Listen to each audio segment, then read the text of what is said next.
ఇవాళ మనమందరం కూడా ముక్త కంఠంతో బాలకృష్ణ గారి ప్రయత్నాన్ని అభినందించాలి.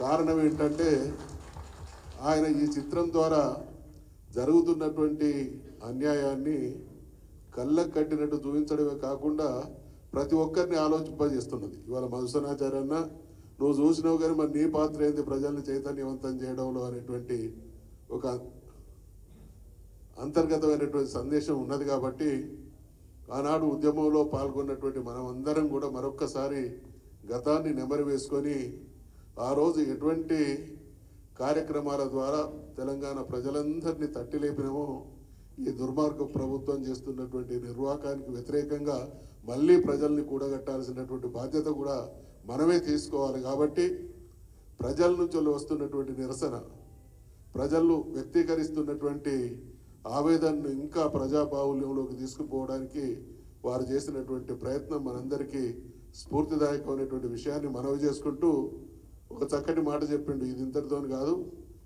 ఈ ప్రభుత్వం దుర్మార్గ ప్రభుత్వం, రాక్షసత్వానికి పర్యాయ పదంగా ఈరోజు రాష్ట్రంలో ఈ పాలన కొనసాగుతున్నది. కాబట్టి నువ్వు ఎన్ని అణచివేతలు ఎన్ని రకాలైనటువంటి ఇబ్బందులు కలిగించినా మేము మాదైనటువంటి తీరుగా స్పందిస్తాం, ఈ ప్రజల్ని సమీకరిస్తాం, అడుగడుగున నిన్ను ప్రశ్నిస్తాం, నీ దుర్మార్గాన్ని ఎండగడతాం, చివరికి ఏ ప్రజలనైతే నువ్వు మోసం చేసినావో ఆ ప్రజల చేత నీకు తగిన గుణపాఠం చెప్పి తీరుతాం అనేటువంటి సంకల్పంతో వారు చేసినటువంటి ప్రయత్నానికి హృదయపూర్వకమైనటువంటి అభినందనలు తెలియజేస్తూ సెలవు తీసుకుంటా ఉన్నాను.